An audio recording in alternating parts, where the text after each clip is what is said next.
Hello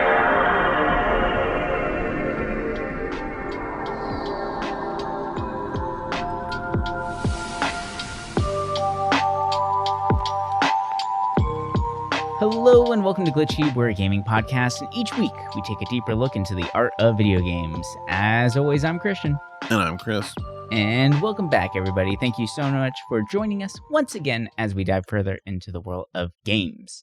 So, this week, we are going to be discussing something that was still pretty big in the news. It was, announced recently that Sony is making some pretty big changes to the way that it delivers games to consumers, meaning that they're not going to be delivering anything, really, technically.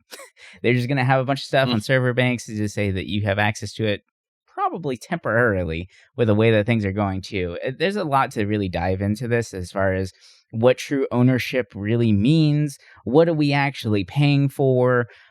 Is this going to lower prices? Is this going to raise prices? Are we just going to see the same thing? Right? I feel like digital media is such an interesting place, and I still have a really hard time with it currently. Whenever I see a new game come out and it's like, oh, you can get it for $60 or $70, but it's just a digital game. Like, I'm just downloading this thing. And I know that when I'm done playing it, I'm going to delete it from my computer because I don't have infinite memory. And these games are getting huge, right? Like, some new games are over 100 gigs, and it's just asking people to really, upgrade their stuff astronomically. Or if you have a console, how much is the console going to be able to store on there too? Or are you going to have to offload games as well, right? I don't know. It just feels more like a pain in the ass than it's really worth. So, but there's something nice about just having a disc, popping it in, and just being able to play, right? Like, the barrier of entry from time received to playing is nothing.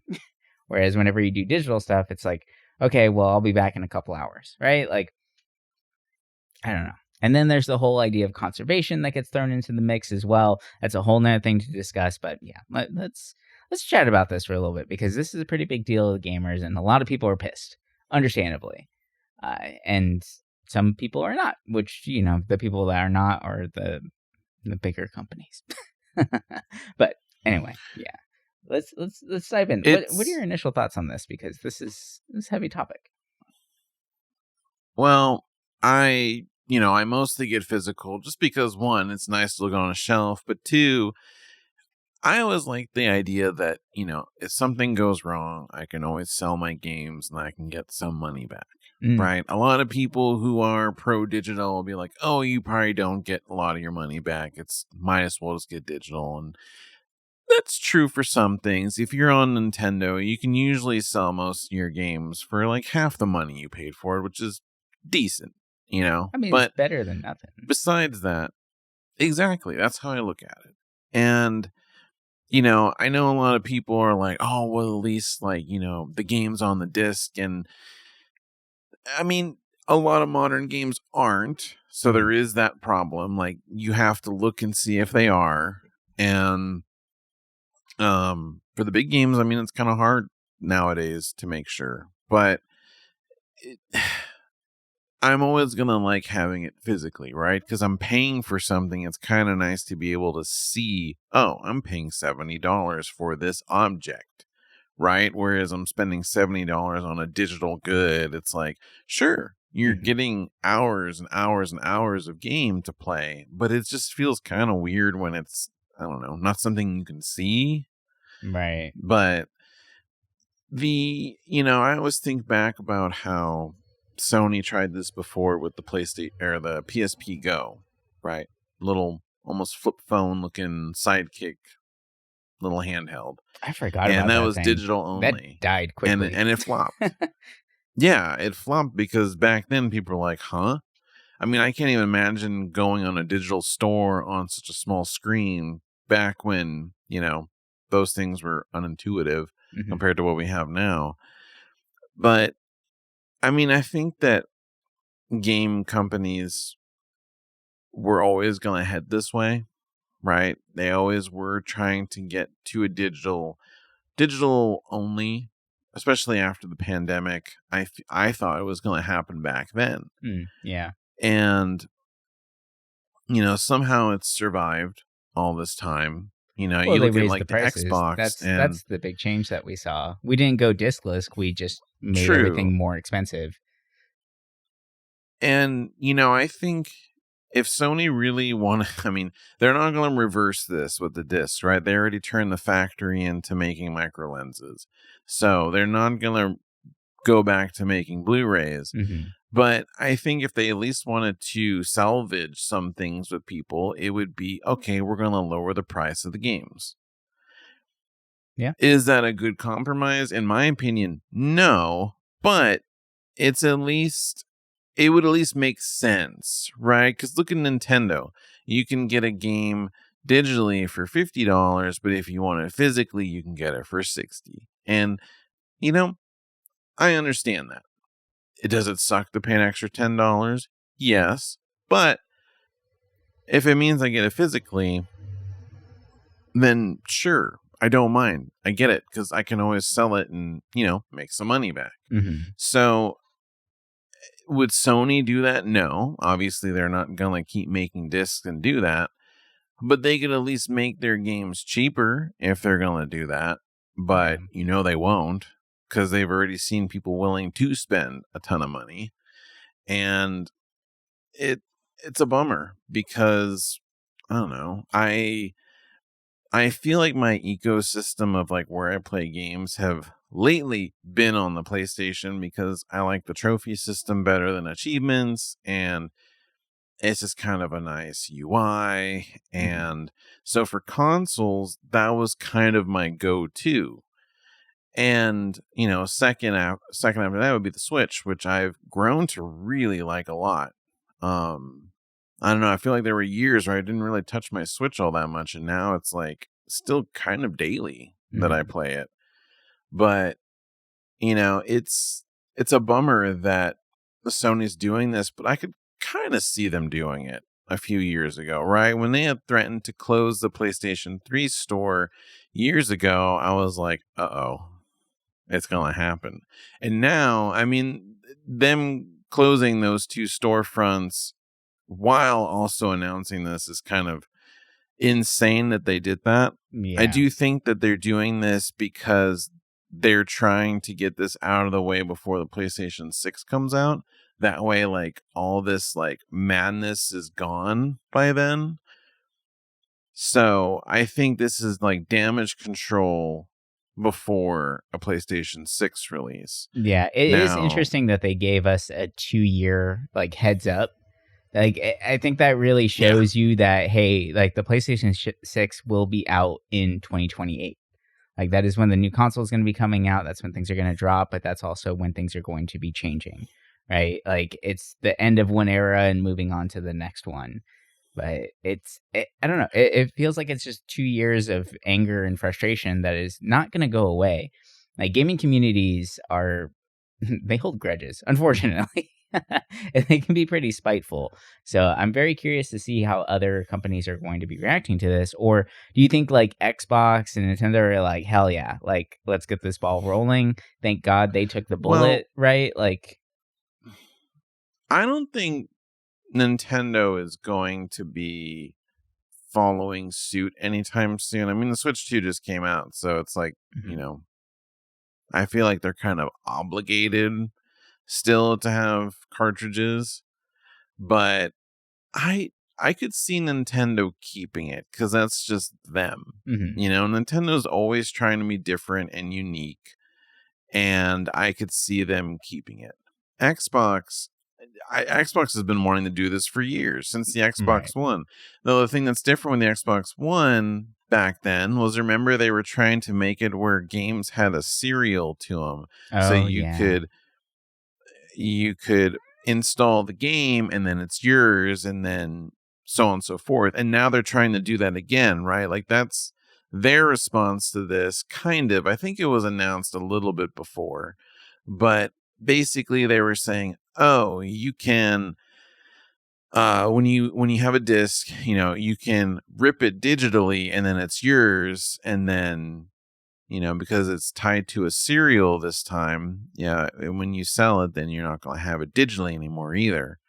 That way there's less wear and tear on the discs. And I mean, that's a cool idea, right? It just means I don't have to get up to change discs, but it's not going to be an answer to this problem. Xbox is looking at this like, oh, this is what we kind of been wanting to do. So now we don't have to worry about it. But even if Xbox turned around and was like, our next console is going to have digital, or it's going to have physical discs for all the games, I don't know if that would save them, because they have so many knives being thrown at them that I don't really know if they could pull themselves out of what's going on. Right. Because you have the whole AI screwing them over, then you have them, with the whole funding Israel stuff. That's a whole nother thing that people still have a boycott on. And there's just so many things going against Microsoft and Xbox that, like, I don't think a disc thing is going to save them in that way. I think, I would hope Project Helix, when it comes out, is going to be still, the option of doing discs. And, I think if Xbox wanted to save themselves, they would try to focus on backwards compatibility, being able to use your discs from all the way back in the day to now. That would be nice. I think that if they did that, they would win a lot of people over. I don't think it would win, like, half of the PlayStation community over, but, like, I think it would at least bring a lot of older people back to the console. Now, I don't really see Sony fixing this at all. I think they're just kind of like, nope, we're done. You all have to deal with it. And it's just a bummer. I don't know. I'm also thinking about the PlayStation 3 store closing, because I remember years ago when they threatened that, I was like, oh man, I never had much experience with the PlayStation 3 until near the end of its life. So I didn't get to play a lot of those games. I was more on the 360. Then, the 360 store closed, and I was able to get a couple digital games there. But I mean, my 360 collection is now my biggest collection. So it's like, I didn't really have to worry about that. I have everything on my shelf. So with the PlayStation 3 store closing, I was like, oh, I'm going to pick up a couple games. I know that, the PlayStation 3 emulator is a lot better nowadays, and everything's been archived. So it's like easy to do that. But it's still kind of nice to have those games on the shelf too for now. Okay. And, I'm not going to drop like $300 on the game just to have it physically, but it's, I'll emulate that shit. But if it's like a $10 game, sure, I'll throw that on my shelf, because I didn't have any PlayStation 3 games. And now I almost feel like I got most of the ones I could want. I'm actually really excited with some of the stuff I got. Like, I never played the Resistance games. I never played any of the Ratchet and Clanks on it. I never played, like, basically anything besides Last of Us and the Eco and Shadow of the Colossus remake, or the remaster, and the Infamous games. Those were all I really ever played on it, right? I just started playing the Katamari game, which I didn't know existed, and that's been fun. And it's exciting to dive into the library, but it's also a bummer that, like, oh, you're taking away this storefront that, people could still be discovering stuff, even though it's a 20-year-old console at this point.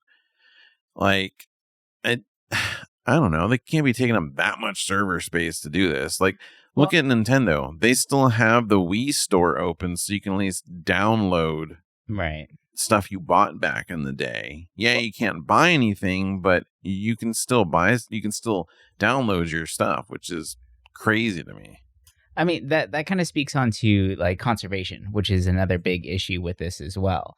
So if everything is going purely digital, that means that the company has complete control over whether or not people have access to it anymore. Unless, of course, people rip it and put it online, right, and do all those things. But, like, that makes it so that entire generations of games will no longer see the light of day. which is less, inspiration for future game designers learning from the mistakes or the successes of the people of the past, right? Or discovering a whole new genre of game that they are absolutely love, or a whole series that they absolutely love. Like, this just puts all the control into the company's hands completely, and it makes it so that, like, game history can be completely deleted, which is kind of sad when you really think about it, right? Like, that's what I'm most worried about, is the accessibility to games. Now, yes, emulators and ROMs and all that good stuff, like, people are getting very, very good at that, which I think is great, and it's just going to continue to get better and better. But if that's the only possible outlet for those games, that kind of sucks, right? Because there is a barrier of entry to those things as well. Like, you need a computer, you need this, right? Like, you need to be able to run those emulators. You need to find a good source to download them from, right? Like, it is a little bit of work to make sure everything is set up properly. But I don't know. There's something nice about being able to play a game natively on, like, the original console. That it's just, Yeah. And for some of these things, like, yeah, you would want to kind of support that, but then at the same time, on top of all that, like, the secondhand market is going to be completely gone with this too. So conservation and secondhand markets are just completely dead. Like, I didn't. Well, growing up, we didn't have a whole bunch of money, so, like, I bought a lot of used games because that was the only way I can actually access them. But now that's no longer going to be a thing. I remember going back and, like, reselling games because I needed a little bit of money at a time, right? Like, that's just like a whole facet of gaming that is no longer going to be a thing. Because while, yes, technically you own that game, you don't really own that game, right? I think that kind of, like, boils down to something even more. But before we dive into that whole fact that they can just, like, pull your game whenever they really want to, or close a server for something, which is kind of ridiculous at this point. Like, the secondhand markets and things like that, like, I know that's something big that you do because you're a collector, right? Like, and if it wasn't for that, you wouldn't have the collection that you have, or it's just being able to do what you do, right? Like, and it's so many fond memories of going to GameStops and things like that, where you can find all these cool games that you never heard of, or, right? Like, and I'm trying to think of, like, what does the, like, storefront side look like in 2028 or even 2029, right? Like, is there even going to be a they're game already section anymore? That's what I wonder. Like, when you go to a GameStop now, it kind of depends, right? They got rid of the Funko walls for the most part, at least the ones around me, because they're turning into half Pokemon places, or card shops, basically, because they have that partnership with the PSA. Okay. And so, yeah, like the store I went into, they're also turning into a retro store because obviously retro is becoming popular with them now. So not only are they going to have a whole section just for older stuff, but they're also going to have all these glass shelves and cases for Pokemon cards, and primarily, right? Because that's one of the big money makers, but they also have it for the other TCGs that exist out there. But so that's like the one close, like one of the closer ones to me is like that. I'm pretty sure other ones either will adjust to that, or they're going to slim their size or try to rely heavily on retro. Problem is, like, they're gonna have to pivot real hard and close a lot of places. Stock. Yeah, they would probably close or merge, because, like, I'm sure they don't have a huge stockpile of old 360s. Maybe 360 stuff they have a bunch still after all these years in sales, but that's a finite resource now. People still like, it's people still trade in their old stuff to GameStop all the time, which is, crazy, because you really don't get a whole lot, right? Sometimes you do, if you play it right, you can get a decent store credit that's equal to what you might make on eBay, because I've done that before. But most of the time, if you're just trying to get cash, you're not getting much at all still. Right. So yeah, I wonder, like, game stores that are selling new stuff what they're going to be like, right? Like old game shops, they'll be fine, right? Because people still want the old stuff. Right. But yeah, I don't know. I mean, you go into like any big retailer and it's like, you know, like Best Target Buy and has them or like Best one Buy, right? shelf, Yeah, like Target. that's true. They are getting It's smaller. different. Yeah. Like, is it just going to be It's empty wild. boxes that you go up and you like, here's a, like, you know, the Costco, like, oh, here's like a pass to Knott's Berry Farm or whatever. It's just like a cardboard thing that you bring up to the register. Like, is that the new thing now? Like, I don't know. There's something really nice too. Like, it's what we do for my nephews almost every year for Christmas. Like, we give them a game physical for them to then, you know, unwrap and stuff. Like, that's going to be one less thing for kids to unwrap too. Like, I don't know. There's a lot of joy that's brought with having a physical disc, and that's just not going to be there anymore. Like, what are they going to unwrap? A digital code? Ooh. Right? Like, I don't know. Like GTA, right? Yeah. Where it's like just a piece of paper in a box. But yeah, I mean, I'm not fully against getting digital stuff. Obviously, I use Steam a lot, but that's because I have no option on PC. And honestly, if games existed physically still in mass for PC, I don't even know if I'd do it. I mean, maybe if it was easy, but I mean, man, those big boxes take up so much space. Yeah, that's But true. like, oh man, if you go back and look at the early 90s to mid 90s PC game boxes, though, oh my God. Oh, dude, Gorgeous. that I Diablo love that box big was box art. amazing. The Prince of Persia one looked so good. Like, I love when they had the crazy designs. Oh, that's another thing too. That's a whole nother market that I didn't think about. Like the box art market. Like that's gone, right? Well, like I guess they could do like title screens online, but that doesn't feel the same. I mean, people are speculating like, oh, like look at limited run games or any of these like other companies that are doing like small print runs, right? Mm-hmm. And I mean, there's some controversy with some of them. So it I don't think it's a good like fix for this issue because it's not like they're going to be printing every game possible. Now, could I see them being like, if a studio reaches out to them like, hey, could you make this disc for us? Maybe, but I mean, we don't even know if the PlayStation 6 is going to have a disc drive or support it. Mm. And I've seen some people say maybe they can find a way to make the PlayStation 5 disc drive work with the 6, but I don't know. I'm sure they're going to do it. I think the 6 will have a separate disc drive.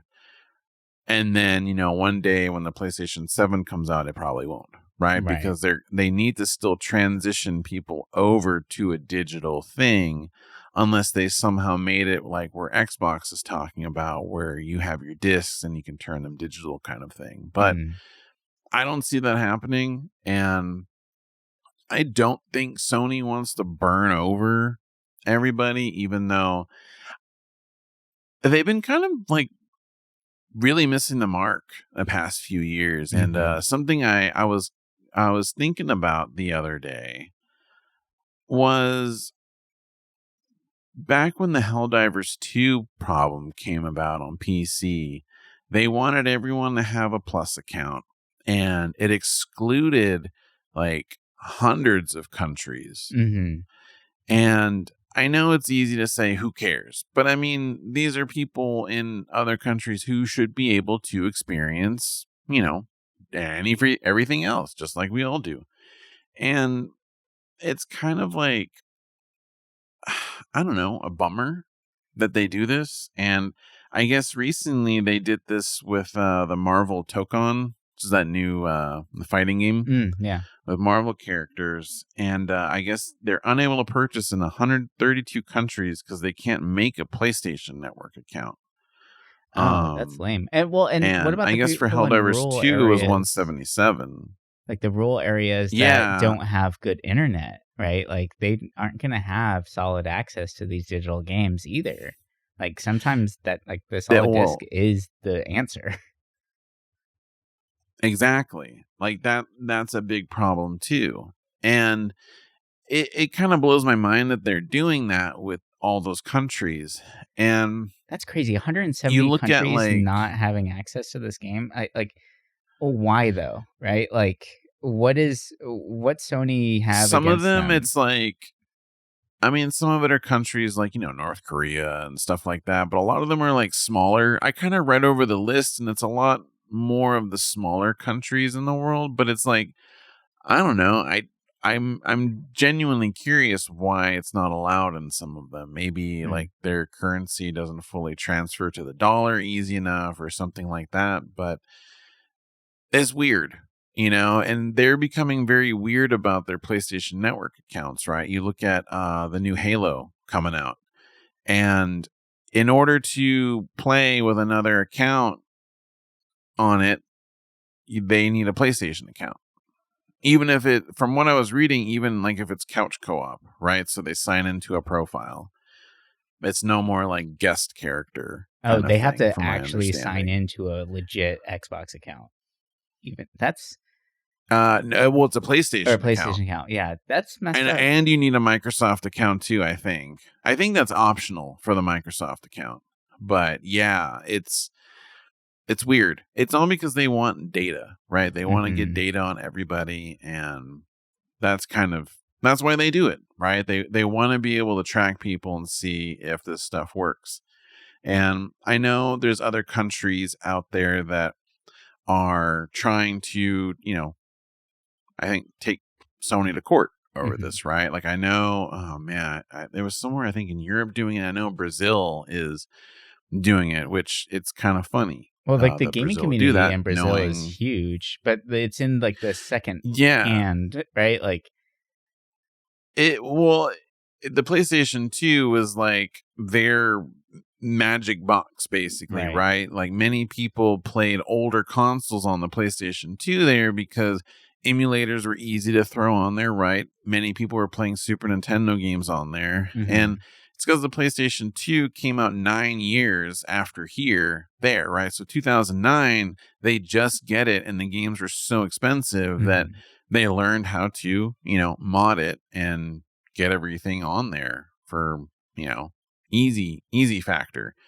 And so I feel like, it's kind of funny that Brazil's going after him, considering that kind of history. right. But yeah, I mean, the community in Brazil is crazy. Like, it's awesome how they've, there's a guy making a Minecraft on PlayStation 2, and it's not optimal, but it works. Right.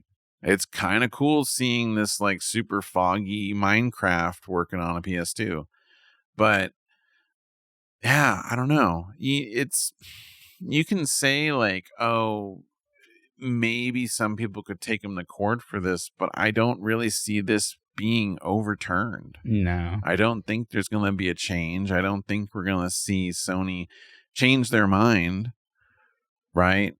Like, if anything, it'd be easier for them to be like, okay, we'll keep the PS3 store open another year, but they're not going to change their mind on discs. Well, yeah, because like even if they do get sued, it doesn't mean that like countries can tell a company how to run their business, right? Like unless they're doing well, I guess they can, because I mean the whole thing with Apple, right? Like they can't use the Lightning cable anymore. It has to be USB-C because of XYZ, right? Like the amount of cords ending up in the landfills and everything, like. There was a major pushback there, but now everything is USB-C because that's universal across like the world almost, right? Like, so it's, but unless it's at that level, I don't think like you can tell someone, hey, it's like trying to tell Microsoft that they can't make a computer, right? Because like some people might not be able to understand it, right? Like I don't think that it's going to make that much change, unfortunately. I mean, there are petitions out there right now that people are signing up for, which is nice, right? And I do like the fact that people are speaking out against this. But there's one more aspect of this that I think that we should probably touch on, because I think it is probably one of the biggest ones, or biggest concern that I have currently with this is the actual like ownership of property and the fact that things get pulled so quickly or so often. And for instance, there's like, we talked about Kingdom Hearts not too long ago. There's, I think, was it next year? There are 3 Kingdom Hearts titles that are going to be pulled.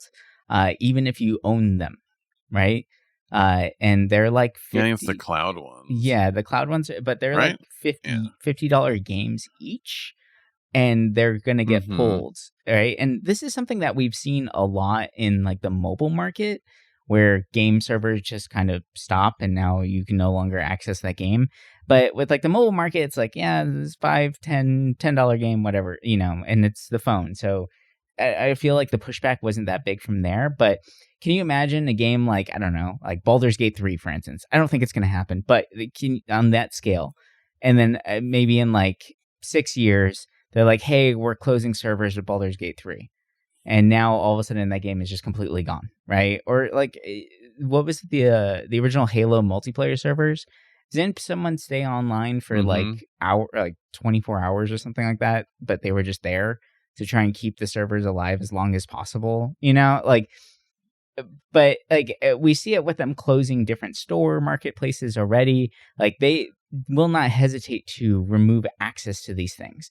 So I think that's like one of the biggest things. Like whenever you have a disc in front of you, even if that game is no longer available in any single store, you still own that game because you paid for it and you paid premium for it, right? And with the game prices going up to $60, $70 for a game, I can't feasibly I don't know. Like I don't know if with that whole idea in the back of my head that, I might not have access to this in the future, like is dumping $70 on a game, is it worth it anymore? Right? Like, I know it's weird to say because we've been running a gaming podcast for freaking 6 years now, right? But like, is gaming feasible anymore if knowing that there is a threat that back there that some beloved games could be pulled? Like, can you imagine like the Final Fantasy franchise just all of a sudden being like, yeah, sorry, we're closing our servers? Like they've done that to mobile games for Final Fantasy already. They like done it a lot, but like, so it doesn't mean that they aren't willing to do that with these console games that are premium prices, right? So like, I want to know what the response to that is, because that's rough. And I mean, I totally get it from their standpoint as well, because they have to keep these servers running. There is a fee to do that. And if there is like only a handful of people using it, if there's 1 million gamers out there and you're going to piss off 1,000 of them by dropping a game, they're okay with that, right? Like, yeah, you're going to get some backlash. You're going to piss off some people. Yeah, you're going to see some petitions. Probably 100,000 people are going to be like, this is effed up, even though 99,000 of them have never played the game. Like, it's still not enough to get them to not do that anymore. And so you buying a game no longer means you own a game. And I think that's something that, going into the Steam, like PC gaming as well, like, yes, I play a lot of games on Steam. Yeah, I totally understand that. And it is the same idea, but I'm very picky with the games I play on Steam. It's if I cannot get it on anything else, or if it's just easier at that time for me to play it on my computer, I'm going to play it on my computer, right? Like, but I look at all the other marketplaces for that. And I feel like I gravitate towards the Nintendo marketplace more because that's never really been a concern to me as far as like losing games that I'm paying full retail prices for. So I'm just curious, like with how big these games are, how big are these server banks going to be to keep these games going for how long, right? Like what is the actual shelf life of keeping a digital game alive anymore? So those are some metrics that I'm very curious about, but yeah, I don't know. Like the whole fact that like you no longer own, like you technically own it, but don't own it. Like I feel like that's such a weird concept to really fully wrap my head around, even though it's been going on forever, right? Like as long as digital media has been around. So I don't know. It's a tough one to kind of like fully wrap my head around, knowing that this is like the end, like the real end of saying that I have full ownership of something. So